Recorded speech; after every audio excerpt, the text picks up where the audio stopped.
नमस्कार दोस्तों, स्वागत है आप सभी के आपके अपने YouTube चैनल शिक्षा हब यूपीएससी पे। सभी को गुड इवनिंग।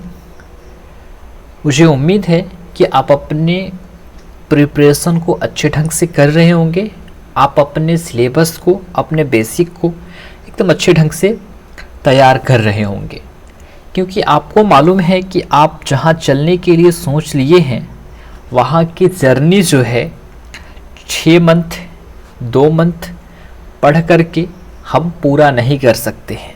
इसके लिए एक लंबी लड़ाई लड़ना पड़ता है, जैसे कि 2 साल आपको यहाँ पे देना होता है। ठीक है, कम से कम 2 इयर्स आपको यहाँ पे इस जर्नी को पूरा करने के लिए, यानी कि जिस पथ पे आपने चलना आरंभ किया है, अपने सक्सेस तक जाने के लिए, अपने गोल तक जाने के लिए, अपने गोल को पाने के लिए, तो कम से कम इतना टाइम यानी कि 24 मंथ आपको लगने वाले हैं। ठीक है, तो एकदम पेशेंसफुली आप अपना प्रिपरेशन करते रहें। तो आप लोगों के लिए ही एक और जो है कक्षा मैंने अपने चैनल पे लगा दिया है। ठीक है, बच्चों का कहना यही था मेरे भाई कि एक ही सब्जेक्ट पढ़ा रहे हो तो ये तो टाइम लग जाएगा, 2-2 सब्जेक्ट को लेकर चलो। तो मैंने भी सोचा कि आप लोग जो हैं एकदम सही कह रहे हैं। ठीक है, आपका भी कहना मुझे मानना चाहिए। इसलिए हमने डिसाइड किया कि क्यों ना हम एक कक्षा अपने इकोनॉमिक्स की लगा दिया जाए। किसके? इकोनॉमिक्स की कक्षा एक लगा दिया जाए। मुझे ये इसलिए लगा क्योंकि ये इकोनॉमिक्स बहुत को पसंद नहीं आता है। लेकिन हम आपसे एक बता दें, एक छोटी सी इन्फॉर्मेशन, कि हमारा ग्रेजुएशन जो है ना, हमारा ग्रेजुएशन जो है इकोनॉमिक्स सब्जेक्ट से ही हुआ है। ओके, हमारा सब्जेक्ट इकोनॉमिक्स ही रहा है ग्रेजुएशन में। ठीक है, तो ये उम्मीद मुझसे ज़रूर रखिएगा कि मैं जो भी चीज़ें पढ़ाऊँगा एकदम अच्छे ढंग से पढ़ाने वाला हूँ। राइट, तो अगर हम कुछ बातें कर ले तो फिर अपने टॉपिक यानी कि जो एनसीईआरटी बुक है वहाँ पे हम लोग चलेंगे और उसे स्टार्ट करेंगे। सबसे पहले अगर हम बात करें तो हम इकोनॉमिक्स तो पढ़ने जा रहे हैं। आज से अपनी इकोनॉमिक्स बुक की जो है तैयारी शुरू करने जा रहे हैं। अच्छे से पढ़ेंगे, अच्छे से नोट्स बनाएंगे। चलो, सब बात सही है, मैंने मान लिया। लेकिन क्या आपके माइंड में ये क्वेश्चंस क्यों नहीं आ रहा कि ये इकोनॉमिक्स जो है, यहाँ जो इकोनॉमिक्स की हम बात कर रहे हैं, यहाँ पे क्वेश्चन जो है किस टाइप से बनता है? क्वेश्चन किस टाइप से बनता है, किस प्रकार से बनता है? ठीक है, क्या इकोनॉमिक्स कहने का मतलब इकोनॉमिक्स ही है कि इसके अनेकों पार्ट्स नहीं है, ओनली फॉर इकोनॉमिक्स? तो मैं कहूँगा कि ऐसा कुछ नहीं है। आप भी जानते हो, एक तो होता है हमारे इंडियन इकोनॉमिक्स, राइट, हमारा होगा माइक्रो इकोनॉमिक्स और भी। ठीक है, तो हम कैसे जाने कि हमारे एग्ज़ाम में माइक्रो इकोनॉमिक्स से ज़्यादा क्वेश्चन आता है, ये इंडियन इकोनॉमिक्स से ज़्यादा क्वेश्चन आता है, या स्टैटिक्स वाले पोर्शन से ज़्यादा क्वेश्चन आता है, क्या करेंट वाले पोर्शन से ज़्यादा क्वेश्चन आता है? कैसे हम डिसाइड करेंगे? क्या हमारा पढ़ना ही सबसे बड़ा दायित्व है? देखो, आपको अभी के समय में जितना हार्डवर्क इम्पॉर्टेंट है उतना ही स्मार्ट वर्क ही भी इम्पॉर्टेंट है। तो मुझे ऐसा लगता है कि हार्डवर्क तो करो लेकिन स्मार्ट वर्क भी करो। नहीं तो एक आप देख सकते हो, जहाँ पे भी हो, या तो मुखर्जी नगर या प्रयागराज में, ठीक है, दिल्ली या प्रयागराज में जहाँ भी हो, वहाँ पे आप ये देख सकते हो कि हार्डवर्क करने वाले और अच्छे अच्छे विद्वान, अच्छे अच्छे ज्ञानी पढ़े हुए हैं, उनका सिलेक्शन नहीं हुआ, और कोई आया फर्स्ट अटेम्प्ट में ही अपना सिलेक्शन लेकर चला गया। तो क्या है, यही सारी चीज़ों को वो अपने स्टडी में, अपने प्रिपरेशन में इम्प्लीमेंट करते हैं और अपना आउटपुट जो देते हैं उनको मज़ा आता है, अपने इनपुट से उनको जो आउटपुट मिलता है। तो अगर आप इसको जानना चाहते हैं तो आप पहले PYQ को देखो। PYQ को देखो, PYQ क्वेश्चंस आपको इजीली मिल जाएगा हमारे वेबसाइट पे, या आप जहाँ से भी इच्छुक हैं वहाँ से डाउनलोड कर सकते हैं। इस पर कोई बैरियर नहीं है कि आप हमारे वेबसाइट या हमारे एप्लीकेशंस के थ्रू ही डाउनलोड करें। ठीक, हमारे वेबसाइट या एप्लीकेशन पे 26 ईयर का जो है आपको PYQs देखने को मिलेगा। ओके, अगर इतना भी आप नहीं कर सकते हैं तो मुझे कमेंट कर देना, मैं पूरा कोशिश करूँगा कि एक एक पॉइंट को अच्छे से डिस्क्राइब करके समझाऊँ कि आपके एग्ज़ाम में इकोनॉमिक्स से कहाँ से क्वेश्चन बन रहे हैं और कहाँ पे ज़्यादा फोकस करना है, किस सेगमेंट पे, किस पॉइंट पे। राइट, तो आज के लिए बस अभी इतना ही रहने देते हैं। अभी हम चलते हैं अपने टॉपिक की ओर और टॉपिक डिस्कस करते हैं। देखो, सबसे पहले अगर हम बात करें तो हमारे इकोनॉमिक्स की बुक जो है क्लास 6वीं में नहीं पढ़नी है, क्लास 7वीं में नहीं पढ़नी है, क्लास 8वीं में नहीं पढ़नी है। पढ़ना कहाँ से है, ये बुक यहाँ तक नहीं है। ठीक है, हमें पढ़ना है क्लास 9वीं की बुक, यानी कि क्लास 9th का बुक जो है हम लोग पढ़ने जा रहे हैं। राइट, तो क्लास 9th का आज हमारा चैप्टर नंबर जो होगा वो 1 होगा। ओके, तो इसे अच्छे से देखिएगा। देखिए, अगर बात करें तो ये चैप्टर 1 एक स्टोरी टाइप है, लेकिन एक बात धैर्य से सुनिएगा, इस स्टोरी में भी बहुत सारे कॉन्सेप्ट छुपे हुए हैं जो आपको इकोनॉमिक्स पढ़ने के लिए यहाँ से बेसिक चीज़ों को इम्प्रूव करेगा। ठीक है, ये सारी, अगर आपका इकोनॉमिक्स से दूर दूर तक का कोई संबंध नहीं रहा है, दूर दूर तक कोई नाता नहीं है, रिश्ता नहीं है, कोई रिलेशनशिप नहीं है, फिर भी मैं गारंटी लेता हूँ कि आपका उसके साथ मतलब किसी और के साथ मत सोच लेना। मैं बात कर रहा हूँ इकोनॉमिक्स का, एकदम से जोड़ूंगा रिलेशन को। राइट, तो चलो शुरू करते हैं आज की इस कक्षा को। बातें बहुत हुई, लेकिन जो भी बात हुआ आपके लिए ही हुआ। क्लास 9वीं की बुक, यानी कि क्लास 9th की बुक हम इकोनॉमिक्स पढ़ने जा रहे हैं। जिस बुक को पढ़ने जा रहे हैं उसका पहला चैप्टर का नाम है पालमपुर गांव की कहानी। कहानी है, स्टोरी है, लेकिन इसमें भी बहुत सारे कॉन्सेप्ट छुपे हुए हैं जिसे आप देखोगे तो मज़ा आएगा। थोड़ा ध्यान से देखना क्लासेस को। मुझे उम्मीद है कि इस जर्नी में चलने वाले लोग पेशेंसफुली होते हैं। राइट, दोनों ही लैंग्वेज में आपको क्लास देखने को मिलेगा। अच्छे से देखिएगा, अच्छे से समझिएगा, एकदम मैं गारंटी लेता हूँ मज़ा तो आपको आएगा, मज़ा तो आपको आएगा, बस मज़ा लेने की कोशिश कीजिएगा। अगर बात करिए पालमपुर गांव की कहानी, यहीं से बात होती है ना। आप जाएंगे तो अपने बुक्स को खोलेंगे, ओपन करेंगे तो वहाँ पे आपको एक देगा अवलोकन। राइट, अब अवलोकन में हम क्या देखते हैं, जो चीज़ें हमें इस बुक में पढ़नी होती है। ये कहता है कहानी कि इस कहानी का उद्देश्य जो है उत्पादन से संबंधित कुछ मूल विचारों से परिचय कराना है।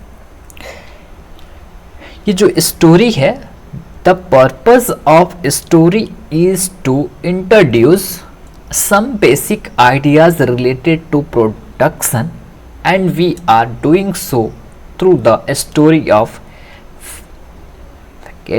Nation village Palampur. ओके, तो देखो ध्यान से सुनना, कि कह रहा है कि इस कहानी का जो उद्देश्य है, जो पर्पस है, ये है उससे संबंधित है कि कुछ मूल विचारों से परिचय कराए। किसके? उत्पादन के, प्रोडक्शन के कुछ मूल विचारों से कुछ आइडियाज़ दे, आपको बेसिक नॉलेज आपको यहाँ से गेन कराएगा। ठीक है, अगर यही बात करें अगली लाइन की, तो और ऐसा जो है, ऐसा हम एक काल्पनिक गांव पालमपुर की कहानी से के माध्यम से समझेंगे। राइट, देखो बात करें तो पालमपुर में खेती जो है मुख्य क्रिया है। क्या है? पालमपुर में खेती जो है मुख्य क्रिया है। अगर हम आपसे क्वेश्चन करें कि गांव जिस गांव की बात कर रहे हैं, ये गांव किसे कहते हैं, क्या आप आंसर दे पाओगे? आप मुझे आंसर करना, मैं आगे बताऊंगा, लेकिन अभी भी आप वीडियोस को पॉज करो और आंसर करो। मुझे उम्मीद है आप लोग करेंगे। तो जो पालमपुर एक गांव है, उस गांव का मुख्य जो क्रिया है, ठीक है, फार्मिंग है। द मेन एक्टिविटी जो है पालमपुर गांव की वो क्या है? फार्मिंग है, खेती है। क्यों? जबकि अन्य राइट कई क्रियाएं भी हैं इसमें, जैसे लघु स्तरीय, विनिर्माण, डेयरी, परिवहन आदि सीमित स्तर पर की जाती है।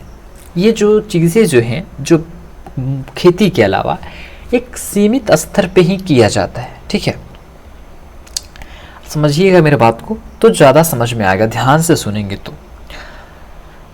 देखिए, इन उत्पादन क्रियाओं के लिए जो है, ठीक है, क्रियाओं के लिए विभिन्न प्रकार के संसाधन की आवश्यकता होती है, यथा प्राकृतिक संसाधन, मानव निर्मित वस्तु, मानव प्रवास, मुद्रा इत्यादि।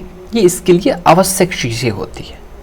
बात करें तो पालमपुर कहानी में हमें विदित होगा कि गांव में इच्छित वस्तु और सेवाओं को उत्पादन करने के लिए विभिन्न संसाधन किस प्रकार समायोजित किया जाता है।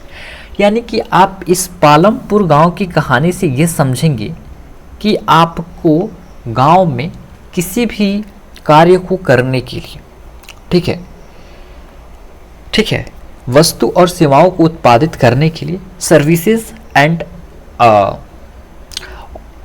गुड्स को जो है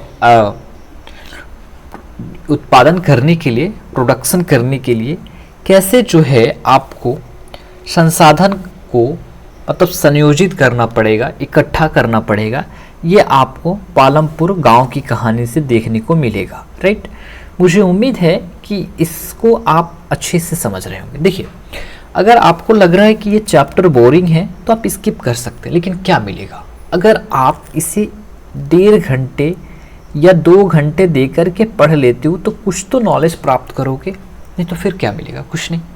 अब थोड़ी सी परिचय जान लेते हैं। देखो, इंट्रोडक्शन। पालमपुर आसपास आस पड़ोस के गांव और कस्बों से भली भांति जुड़ा हुआ है। अब अगर आपसे बात करें तो आपका गांव भी जो है ना किसी आस पड़ोस की गांव और कस्बों से, देखो गांव जो होता है उससे छोटा होता है कस्बा, इससे क्या है पालमपुर जो है जुड़ा हुआ है, भली भांति जुड़ा हुआ है। राइट, अब बात आता है कि एक बड़ा गांव रायगंज है, ठीक है, पालमपुर से 3 किलोमीटर दूरी पर है। एक रायगंज नाम का गांव है जो ये पालमपुर से 3 किलोमीटर दूरी पर स्थित है। राइट, अब मेरे भाई ध्यान से सुनना, ओके, ध्यान से सुनना। यहाँ पे आगे जो आपको बताता है कि प्रत्येक मौसम में यह सड़क गांव को रायगंज और उससे आगे निकट छोटे कस्बे शाहपुर से जोड़ती है। ये जो रास्ता देख रहे हो ना, ये जो चीज़ें दिख रही है आपको, ये कह रहा है एनसीईआरटी बुक के लेखक जो हैं, ये कह रहे हैं कि ये जो रास्ता है आपका, कि जो है ना अनेकों गांव और अनेकों जो कस्बों से इसे जोड़ने का, छोटे बड़े गांव और कस्बों से जोड़ने का काम करता है। तो ये सबको मालूम है कि सड़क इसलिए ही हम बनाते हैं और किसी कार्य के लिए नहीं बनाते।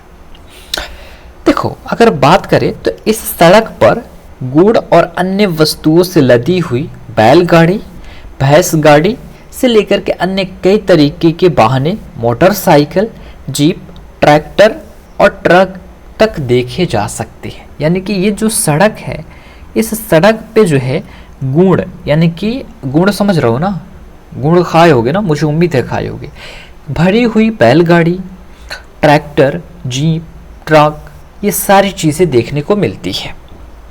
इस गांव में विभिन्न जातियों के 450 लोग रहते। कितने? ये 450 लोग जो हैं इस गांव में रहते हैं, विभिन्न जाति के। यानी कि इस गांव की टोटल आबादी जो है कितना है? 450 ही है। ठीक है, ध्यान से सुनना, मैं बता रहा हूँ जिस बात को अगर अच्छे से सुन लोगे तो तुम्हें ही फायदा होगा। अब यहाँ से जो 450 जो लोग हैं, इस 450 में सभी जाति आ जाएंगे। 450 में सभी कास्ट के लोग आते हैं। देखो, ये जातिवाद पहले से ही है। जब हम हिस्ट्री पढ़ेंगे तो वहाँ देखेंगे कि ये जातिवाद कब से आरंभ हुआ, ठीक है, सब चीज़ों को अच्छे से एक्सप्लेन करेंगे, राइट। बट पहले यहाँ हम इन चीज़ों को समझते हैं। गांव में अधिकांश भूमि के स्वामी उच्च जाति के 80 परिवार हैं।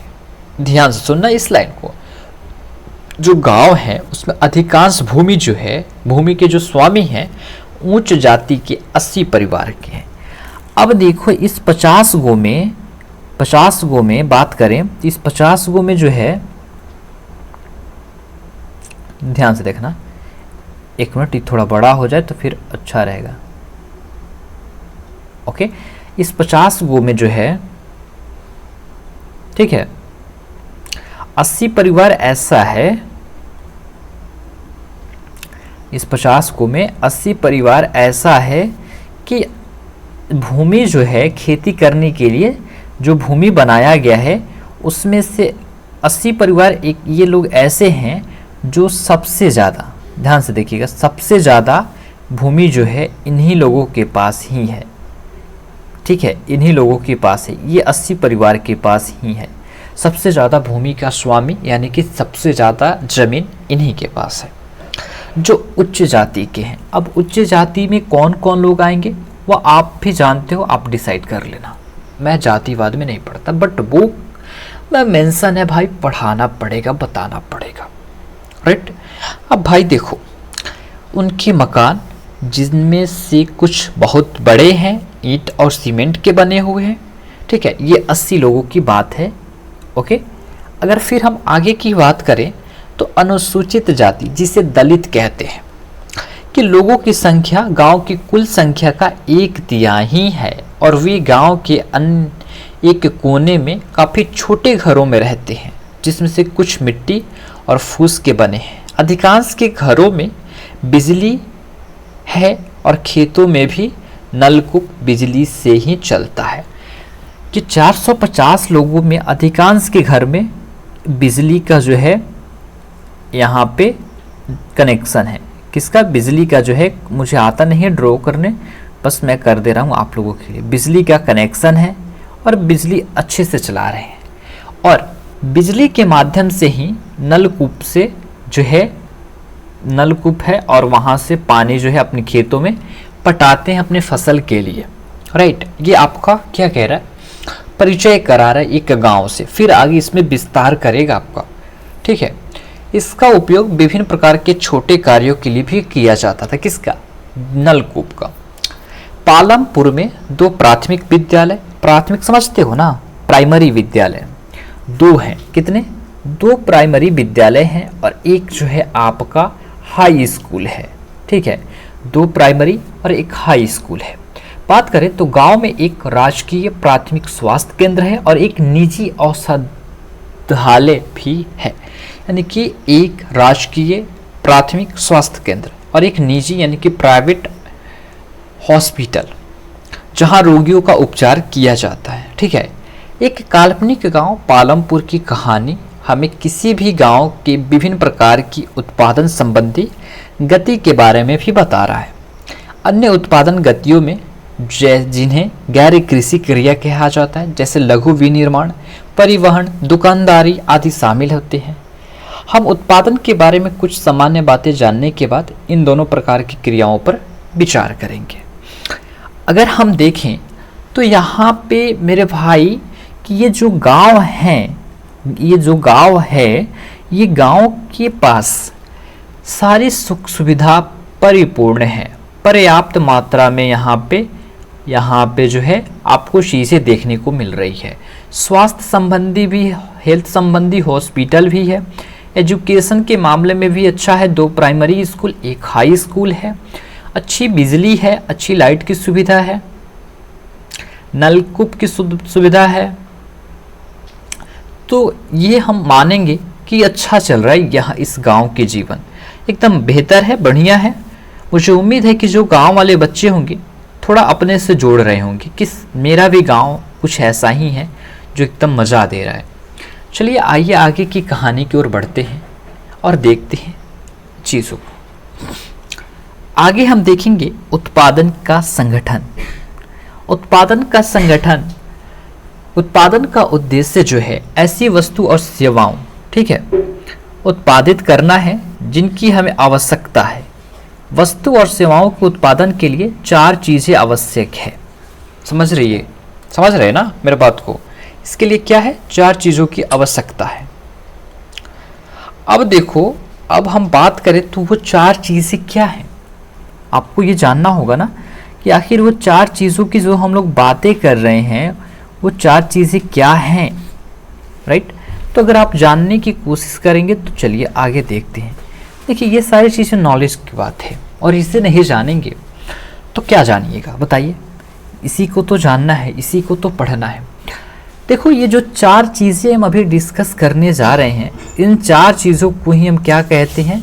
उत्पादन के कारक कहते हैं, फैक्टर कहते हैं, ठीक है? क्या कहते हैं? इन 4 चीजों को ही हम फैक्टर कहते हैं। पहले अगर हम बात करें तो पहला है हमारा भूमि, ठीक है? पहला है हमारा भूमि, राइट? क्या है? ध्यान से, मैं अच्छा से लिखने की कोशिश कर रहा हूँ, मुझे उम्मीद है कि मैं अच्छा से लिखूंगा और आप अच्छे से नोट भी करोगे। पहला है हमारा भूमि, ओके, नोट डाउन करना। फिर अगर बात करें दूसरे की तो दूसरे में हमारा क्या मिलेगा देखने को? पहला है हमारा भूमि, फिर आपका आता है श्रम, ठीक है, श्रम, ओके, और उसके बाद क्या आता है? पूंजी, भौतिक पूंजी जिसे कहते हैं, ठीक है, भौतिक पूंजी। अब चौथा हम आगे देखेंगे, पहले इसको समझते हैं। अगर हम समझने की कोशिश करेंगे तो हम इस क्षेत्र को अच्छे से इस प्रकार समझ पाएंगे। पहले देखते हैं भूमि। भूमि उत्पादन के लिए कैसे कारक है, यानी कि कैसे फैक्टर है। देखिए, पहली आवश्यकता तो उत्पादन के लिए हमारा भूमि ही चाहिए ना। देखो, अगर भूमि ही नहीं रहेगा तो आप क्या कर पाओगे? बताओ, अगर भूमि नहीं रहेगा तो क्या आप एग्रीकल्चर कर पाओगे? कहोगे कि भैया नहीं। क्या इंडस्ट्री लगा पाओगे? कहोगे भाई नहीं। क्या कोई फल फ्रूट्स रोप सकते हो, लगा सकते हो? अरे भाई नहीं। क्या अगर भूमि नहीं रहेगा तो सड़क पे गाड़ी चला सकते हो? क्या भूमि नहीं रहेगा तो दुकान कर सकते हो? कहोगे कि भैया बस करो। नहीं। आपको समझ में आ गया कि बिना इस भूमि का, लैंड का, इस सरफेस का कुछ नहीं हो सकता। भूमि तथा अन्य कुछ और भी प्राकृतिक संसाधन है, जैसे कि जल के बिना भी कुछ संभव नहीं है, जैसे कि वर्ण के बिना भी कुछ संभव नहीं है, खनिजों मिनरल्स के बिना भी कुछ संभव नहीं है, राइट? मेरे बातों को समझिएगा। तो ये तो पहला कारक आपने देखा। अगर पहले कारक को देखते हुए अगर हम सेकंड कारक पे आए तो सेकंड हमारा है यहाँ पे श्रम, ओके। अगर हम श्रम की बात करें तो श्रम क्या है? वो शर्माने वाली नहीं, शर्मीली, मुझे तो हाय शर्म आ गया, ऐसा नहीं। देखो, जो लोग काम करेंगे उसे श्रम कहेंगे। कुछ उत्पादन क्रियाओं में जरूरी कार्यों को करने के लिए बहुत ज़्यादा पढ़े लिखे कर्मियों की ज़रूरत होगी, तो दूसरी क्रियाओं के लिए शारीरिक कार्य करने वाले श्रमिकों की ज़रूरत होगी। अब देखो, कोई भी उत्पादन की अगर हम कार्य करने जा रहे हैं, राइट, ध्यान से सुनिएगा, तो चलो भूमि हो गया, चलो एक तो बोझ खत्म हुआ। दूसरा आएगा कि भाई कुछ कार्य करना है तो अकेला थोड़े ना कर लेंगे, और लोगों की तो कुछ ज़रूरी पड़ेगी, और लोग तो चाहिए ना। कहोगे कि बिल्कुल, तो श्रमिक चाहिए जो श्रम करे, और श्रम के बदले आप उनको क्या दोगे? मजदूरी दोगे। तो क्या एक बात मुझे बताओ कि अगर आप कोई इंडस्ट्री लगा रहे हो तो क्या उस इंडस्ट्री में सिर्फ फिजिकल यानी कि अपना शारीरिक कार्य का ही बल लगेगा कि मानसिक बल भी लगने वाला है? तो दोनों ना लगेगा। तो कुछ ऐसे श्रमिक चाहिए जो अपने शारीरिक रूप से उस उत्पादन की क्रिया में कार्य करे, और कुछ ऐसे भी श्रमिक चाहिए जो बुद्धि, ज्ञान, विवेक, अपने शिक्षा से उसमें कार्य करे, राइट? तो यहाँ तक समझ गए? तो ये क्यों जरूरी है? अब हमारा आता है यहाँ पे थर्ड नंबर। क्या थर्ड नंबर आता है हमारा? भौतिक पूंजी, ठीक है। क्या आता है? भौतिक पूंजी। ध्यान से समझिएगा, अगर भौतिक पूंजी की बात करें तो तीसरा आवश्यकता है, अर्थात उत्पादन के प्रत्येक स्तर पे अपेक्षित कई तरह की आगत समझते हो ना, ये है टर्मोलॉजी हमारे इकोनॉमिक्स की, जो अगर आप पहली बार पढ़ रहे होंगे तो आपको समझ में नहीं आएगा कि ये आगत क्या है। ठीक है, लेकिन मैं आपको समझाऊंगा। क्या आप जानते हैं कि भौतिक पूंजी के अंतर्गत कौन कौन से मद्दे आते हैं? मद्दे की बात समझ रहे हो? अब ये नए नए टर्मोलॉजी आपको समझने होंगे। मद्दे का मतलब यही है कि इसके अंतर्गत कौन कौन से ऐसे और जो है टॉपिक, थोड़ा ये समझ लो, बाकी आगे अच्छे से एक्सप्लेन करेंगे कि मद्दे क्या हैं और साथ ही साथ ये आगत क्या है। जैसे कि अगर बात करें तो दो मद्दे आपको यहाँ देखने को मिलेंगे। पहला है औजार, मशीन और भवन। क्या है? औजार, मशीन और भवन। ये सुनो, औजार समझ रहे हो, बढ़ई समझते हो, कारपेंटर, वो कार्य करते हैं जिस चीज से, उसे ही औजार कहते हैं। राइट, समझिएगा। आप अपने मैथमेटिक्स में ज्योमेट्री करने के लिए जो चीज का प्रयोग करते हैं, ज्योमेट्री वर्क्स कहते हैं ना, उसको भी औजार ही कहते हैं। जो चांद है और सारे स्केल्स, ये क्या है? ये एक प्रकार का औजार है। तो और मशीन आप समझ ही रहे हो, और भवन, जिस घर में आप रह रहे हो वही आपके लिए भवन है। तो ये कह रहा है कि औजार तथा मशीन में अत्यंत साधारण औजार जैसे किसान का हल से लेकर के परिष्कृत मशीन जैसे जनरेटर, टरबाइन, कंप्यूटर आदि आते हैं। औजार, मशीन और भवन जो है का उत्पादन में कई वर्षों तक प्रयोग होता है और इन्हें अस्थायी पूंजी कहा जाता है। देखिए, मेरे बातों को ध्यान से सुनिएगा तो मुझे उम्मीद है कि आप बेहतर समझ पाएंगे। मैं कह रहा हूं कि ये जो औजार है, ये जो औजार है, ठीक है, ये जो आपका भवन है और साथ ही साथ ये जो आपका मशीन है। राइट, अगर मैं भाई बात करूं आपसे तो क्या बता सकते हैं आप कि इसका प्रयोग हमारे उत्पादन में होगा या नहीं? तो मैं कहूँगा, आप भी कहोगे कि भैया उत्पादन में इसका तो प्रयोग है, बिना औजार का ये कुछ हो ही नहीं सकता। क्योंकि अगर एग्रीकल्चर करोगे तो हल की आवश्यकता पड़ेगी, ट्रैक्टर की आवश्यकता पड़ेगी, तो चाहिए। अगर इंडस्ट्री लगाओगे तो कुछ तो बनाना होगा, भवन, फिर मशीन की ज़रूरत होगी। तो ये तीनों की ज़रूरत हमें पड़ेगी। तो ये कह रहा है कि भौतिक पूंजी के अंतर्गत इसे हम अस्थाई पूंजी मानेंगे। अब ये अस्थाई पूंजी क्या है? राइट, यहाँ से हम चीज़ों को समझेंगे कि आखिर ये अस्थाई पूंजी है क्या। ये अस्थाई पूंजी क्या है? अस्थाई पूंजी का कहने का तात्पर्य ये है कि अगर एक किसान हल खरीद लेता है तो क्या बताओ, वो 2 खेत को अगर उससे जुताई करेगा उस हल का, तो क्या वो हल खत्म हो जाएगा? आप कहोगे कि नहीं। क्या वह हल खत्म हो जाएगा? आप कहोगे नहीं। एक बार आपके पिताजी के पिताजी यानी कि आपके दादाजी भवन का निर्माण कर दिए, तो क्या आपका जन्म हुआ, आप बड़े हो गए हो, अभी इस लेवल पे आ गए हो कि आप यूपीएससी की प्रिपरेशन कर रहे हो, क्या वो भवन खत्म हो गया, मिट गया? नहीं, नहीं ना। चलो, आपके घर में जनरेटर होगा, आपके घर में स्टेबलाइजर होगा, आपके घर में इन्वर्टर होगा। ये क्या है? एक प्रकार का मशीन है। तो क्या खराब खत्म हो गया? तो नहीं। आया उसके कल होकर ही खत्म हो गया? नहीं। तो क्या है ये? एक प्रकार का अस्थाई है, अस्थाई नहीं है, अस्थाई है। इन सब चीज़ों को हम 10 वर्ष या 20 वर्ष तक अपने यूज़ में ला सकते हैं, तो इसे ही हम अस्थाई कहेंगे, इसे हम अस्थाई कहेंगे। ओके, और दूसरा आता है एक हमारा, और जो आएगा वह आएगा हमारा दूसरा मद्दा जो है हमारा यहाँ पे देखने को आपको मिलेगा भाई, जानते हो क्या? दूसरा मद्दा देखने को मिलेगा यहाँ पे हमारा, देखो, कच्चा माल और नगद मुद्रा। कच्चा माल और नगद मुद्रा।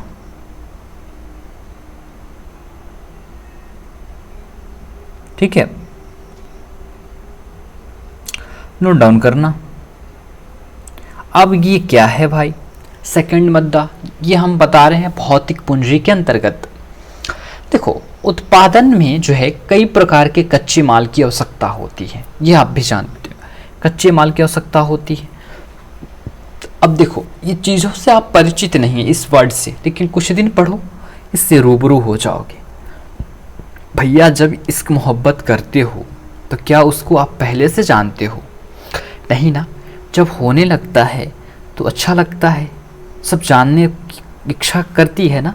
तो वैसे ही इससे इश्क मोहब्बत अपना क्रश मान लो और इसको जानने की कोशिश करो।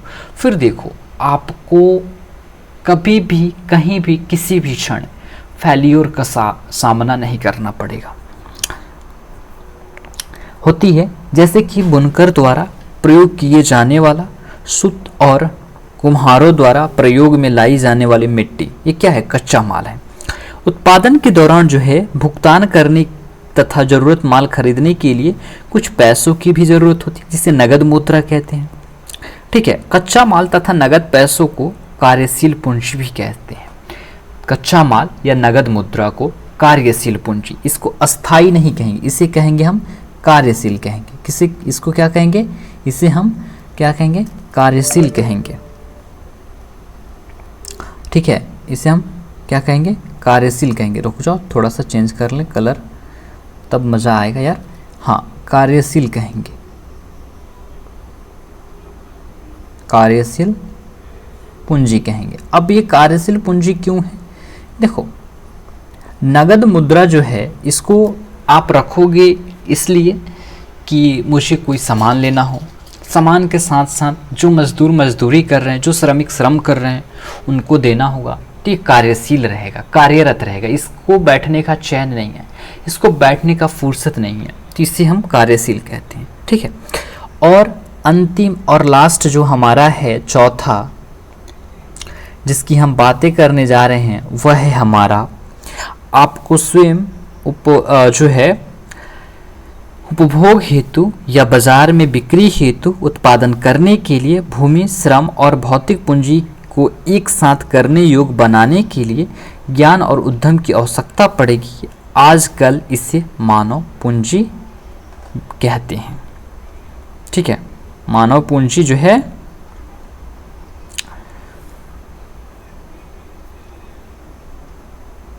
ठीक है, मानव पूंजी कहते हैं। और चौथा हमारा क्या है? ये मानव पूंजी। ठीक है, मानव पूंजी।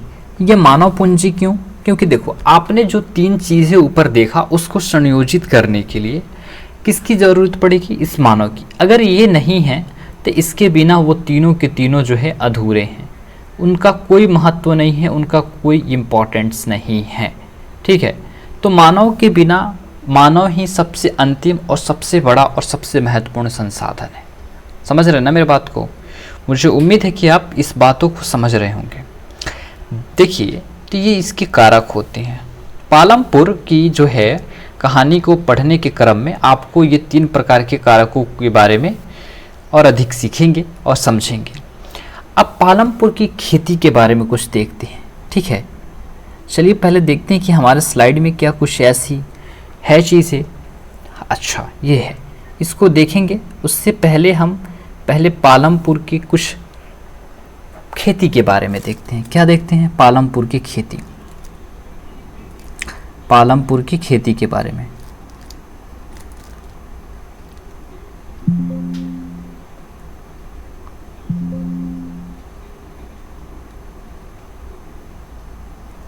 पालमपुर की खेती ओके,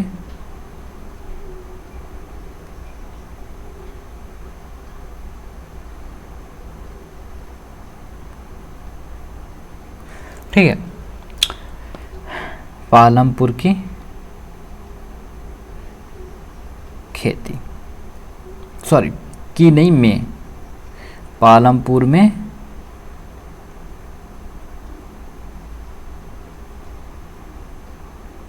खेती।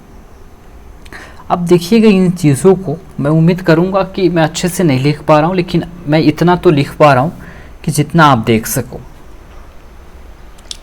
पहला है भूमि स्तर। क्या है? पहला है भूमि स्तर। भूमि, सारे के सारे शॉर्ट नोट्स आपको इसी डिस्क्रिप्शन बॉक्स में लिंक करके दे दिया जाएगा, वहाँ से आप डाउनलोड करके अपने नोट्स को बना लीजिएगा। पहले क्लास को देखिए।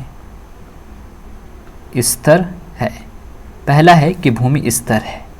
अब इसके कहने का तात्पर्य क्या है हम पहले समझते हैं। देखो, पालमपुर में खेती उत्पादन की प्रमुख क्रिया है, ये जानते हैं।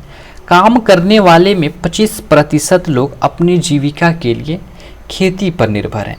काम करने वाले जितने भी लोग हैं उसमें से 75%, 25 कहा गया होगा उसके लिए सॉरी, 75% जो लोग हैं वो कृषि पर ही डिपेंड हैं अपने जीविका के लिए, अपने जीवन के लिए, कि 2 वक्त की रोटी मिलेगी। वे किसान अथवा कृषि श्रमिक हो सकते हैं। इन लोगों का हित खेतों में उत्पादन से जुड़ा हुआ है। तो ये जो 75% जो लोग हैं, इसमें ये नहीं है कि इन सबके पास अपना ही खेत है, ये ज़रूरी नहीं है। कुछ श्रमिक भी होंगे, ठीक है, और कुछ के पास अपना भी होगा। लेकिन याद रखिए कि कृषि उत्पादन में एक मूल कठिनाई है खेती में प्रयुक्त भूमि क्षेत्र वस्तुतः स्थिर है। पालमपुर जो है में वर्ष 1990 में से आज तक जुताई के अंतर्गत भूमि क्षेत्र में कोई विस्तार नहीं हुआ है। भैया मेरे, कैसे विस्तार होगा? लिमिटेड एरिया है भाई, लिमिटेड क्षेत्र है, उसमें विस्तार करने के लिए भाई असंभव है। ओके, आप जब ब्रह्मांड की विस्तार पढ़ेंगे मेरे द्वारा, जब मैं पढ़ाऊंगा एडवांस बुक, तो वहाँ पे मैं इन चीज़ों को बताऊंगा कि क्या सच में इस पृथ्वी पे भूमि का फैलाव होगा। तो एक बात बता दें कि सच में होगा, लेकिन कब होगा, कैसे होगा, आप पढ़िएगा, धैर्य रखिएगा, मैं बताऊंगा। जो है, इस समय तक गांव की कुछ बंजर भूमि को कृषि योग्य भूमि में बदल दिया गया है। नई भूमि को खेती योग्य बनाकर कृषि उत्पादन को और आगे बढ़ाने की कोई गुंजाइश नहीं है। ठीक है, ये बात आप जानिएगा, बस यही आपको दिखाने की मैं कोशिश की। अब ये कह रहा है कि भूमि मापने का मानक इकाई हेक्टेयर होता है। ओके, ये लाइन जो कह रहा है आपको मैं वही बता रहा हूँ और कुछ नहीं। भूमि मापने का जो है, ठीक है,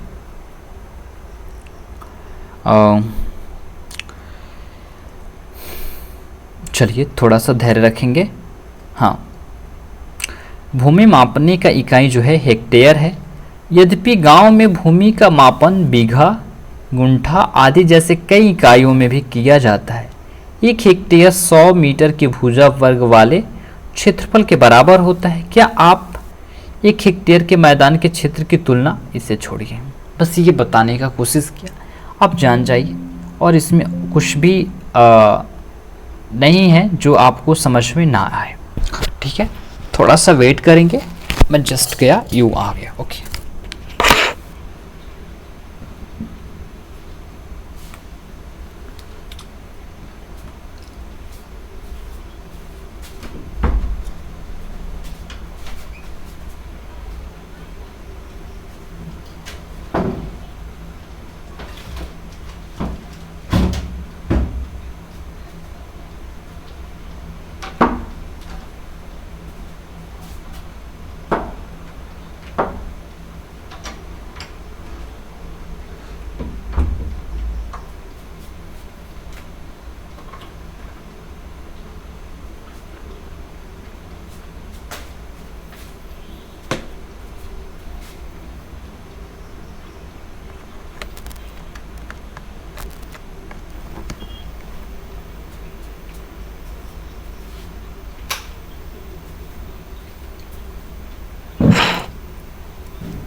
तो चलिए आगे की स्लाइड की ओर कंटिन्यू करते हैं अपने सेशन को और अच्छे से देखते हैं। ठीक है, चलिए अब देखिए यहाँ पे आपको जो चीज़ें दिखाई जा रही है इस बुक के माध्यम से, मैं उम्मीद करूँगा कि आप पढ़िएगा, अच्छे से समझिएगा।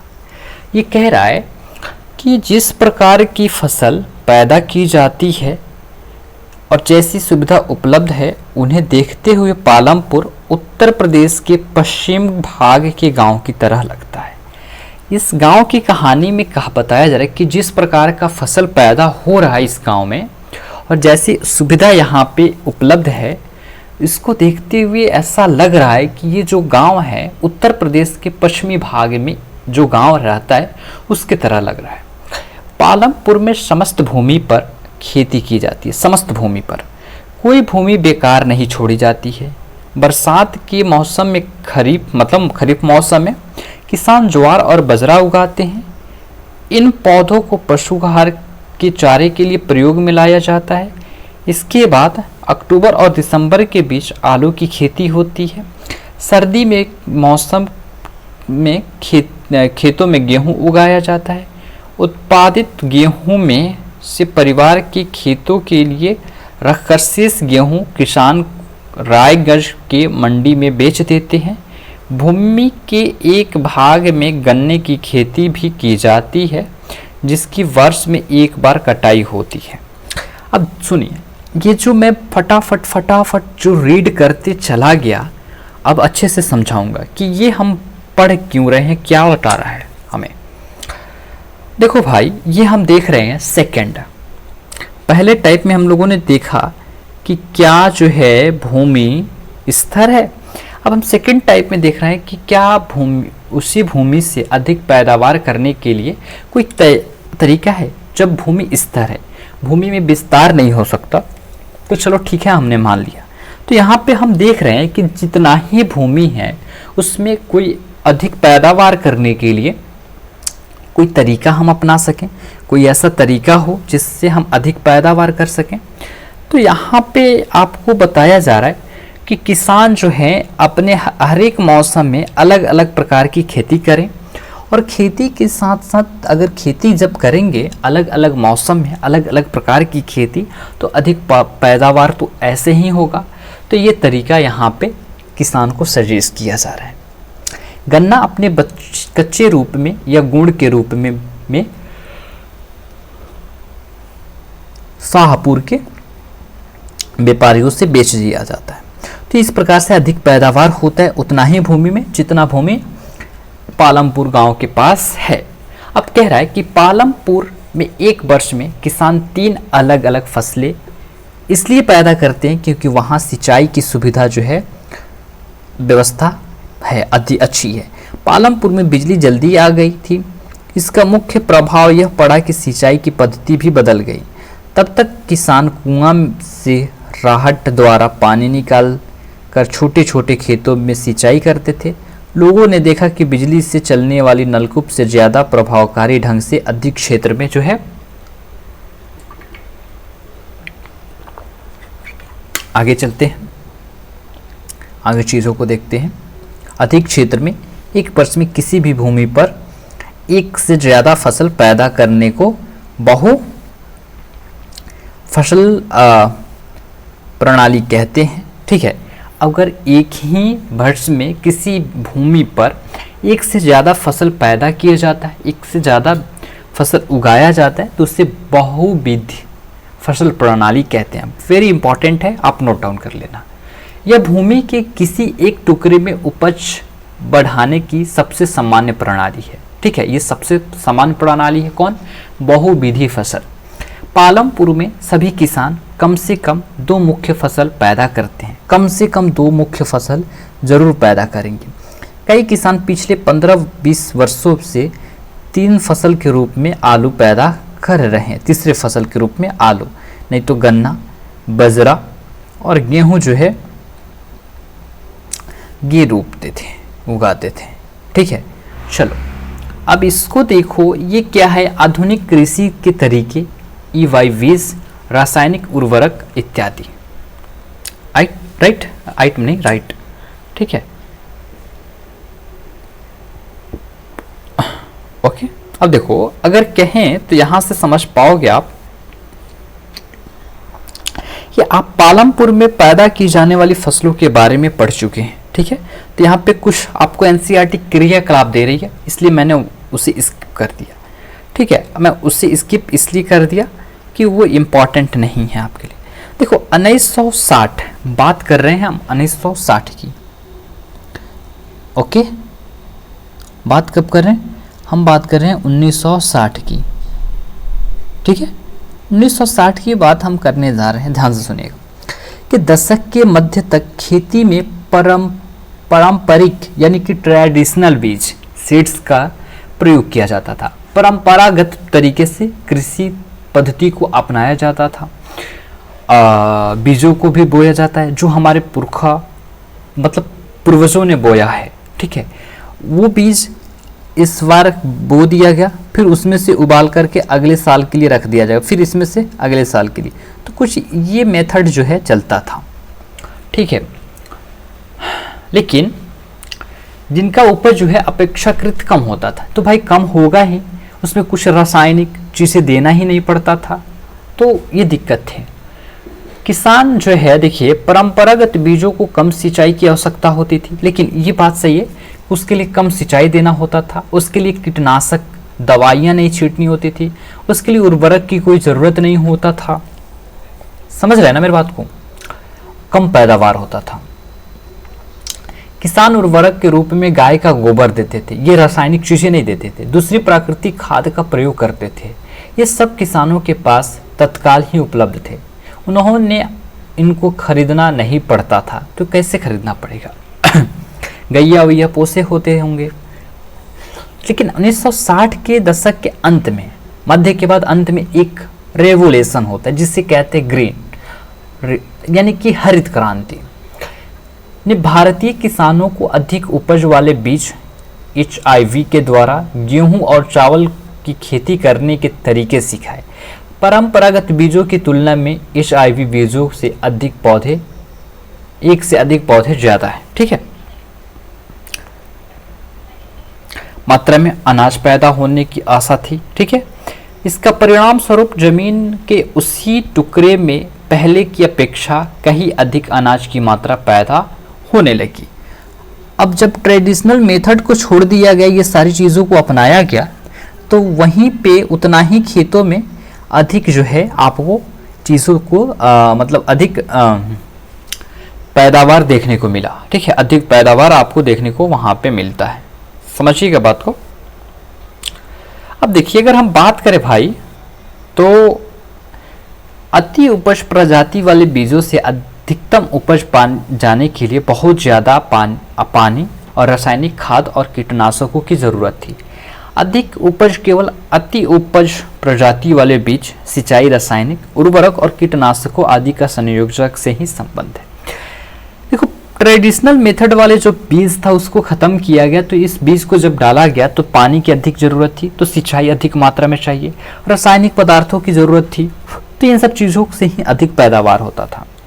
बात करें तो भारत में जो है पंजाब और हरियाणा और पश्चिम उत्तर जो प्रदेश है, उत्तर प्रदेश के किसानों ने खेती के आधुनिक तरीकों का सबसे पहला प्रयोग किया था। ये लोग जो हैं सबसे पहला प्रयोग किए थे। नोट डाउन कीजिएगा, ये शायद नहीं है लेकिन मैं नोट्स जो दूंगा शॉर्ट नोट्स उसमें मेंशन रहेगा। मेरे भाई कुछ सुना करो, कुछ अपने माइंड को ये नोटिस कराओ कि मैं जो सुनूंगा उसे तुमको याद रखना है। इतना मतलब बउआ मत बनाओ दिमाग को कि लिखकर ही याद कर पाएगा, एक बार सुनकर याद करने की कोशिश करो।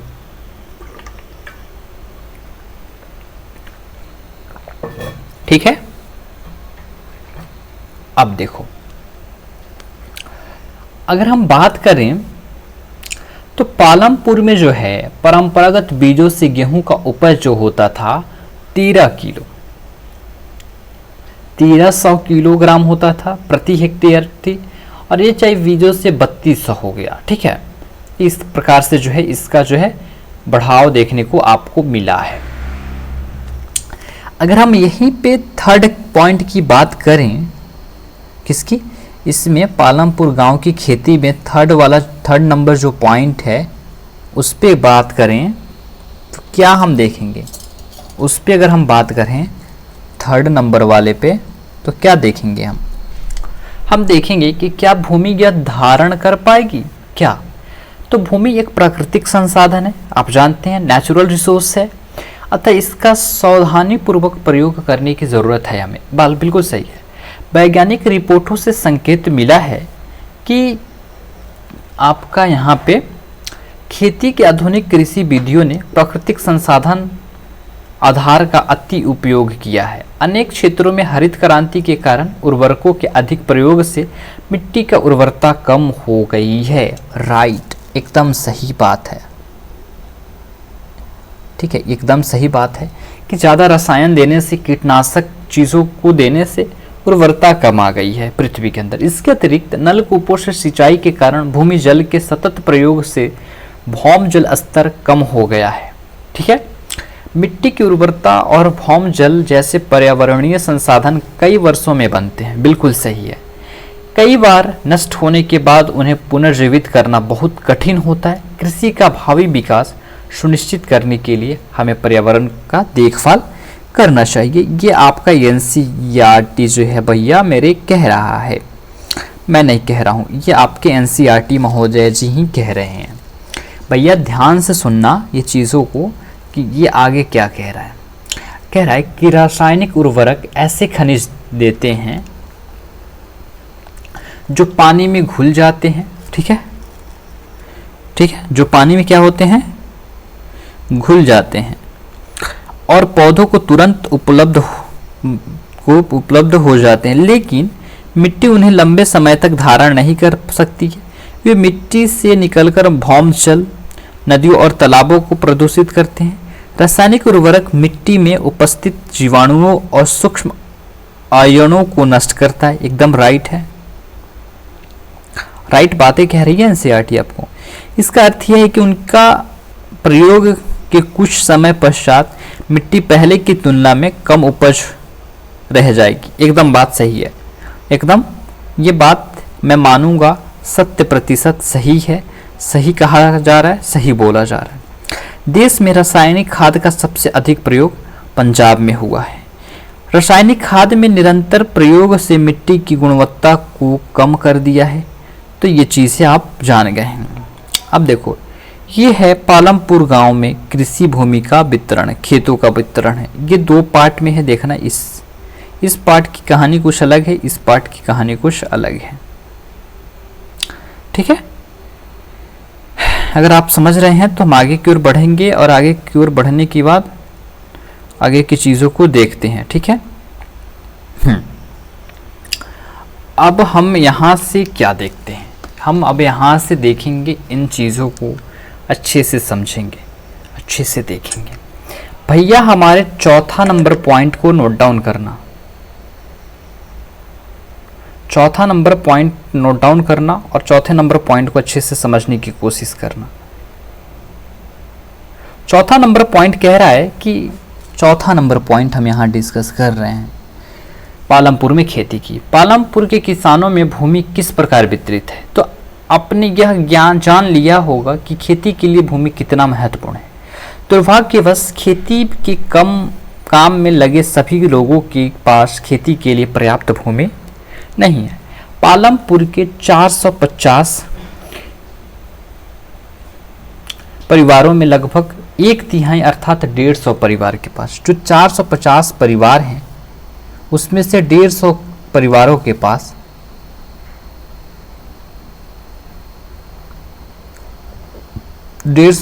के पास खेती के लिए भूमि नहीं है, इसके पास भूमि ही नहीं है। ये किसी औरों के खेत में खेती करते हैं, जो अधिकांश दलित हैं। बाकी परिवारों में 240 जो परिवार रह गए, 240 जो परिवार रह गया, ठीक है, जो 240 परिवार रह गया, इसमें ये 240 परिवार में जो है इसके पास भूमि 2 हेक्टेयर से भी कम क्षेत्रफल वाले छोटे भूमि के टुकड़े पर खेती करते हैं। भूमि के ऐसे टुकड़ों पर खेती करने से किसान के परिवारों को पर्याप्त आमदनी नहीं होती है।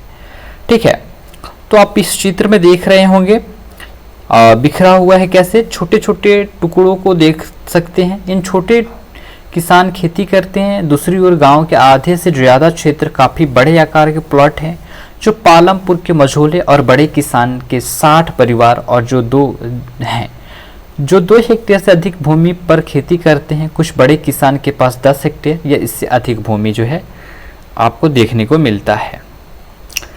अब अगर हम यहाँ तक समझ गए हैं तो मुझे उम्मीद है कि आप अच्छे से चीज़ों को ध्यान से देख रहे हैं।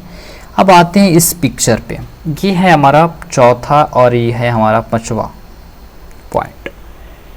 5वां पॉइंट में हम डिस्कस करेंगे कि श्रम की व्यवस्था कैसे कौन करेगा। भूमि के पश्चात श्रम उत्पादन दूसरा आवश्यक कारक है। खेती में बहुत ज़्यादा श्रम की आवश्यकता होती है। छोटे किसान अपने परिवार के साथ अपनी खेती में स्वयं काम करते हैं। इस तरह से खेती के लिए आवश्यक श्रम की व्यवस्था स्वयं ही कर लेते हैं। मझोले और बड़े जो किसान हैं अपने खेत में काम करने के लिए दूसरे श्रमिकों की आवश्यकता उनको पड़ती है और वो दूसरे श्रमिकों को लेते हैं। खेतों के लिए आवश्यक पूंजी, ये 6ठा पॉइंट हम डिस्कस करने जा रहे हैं। खेतों के लिए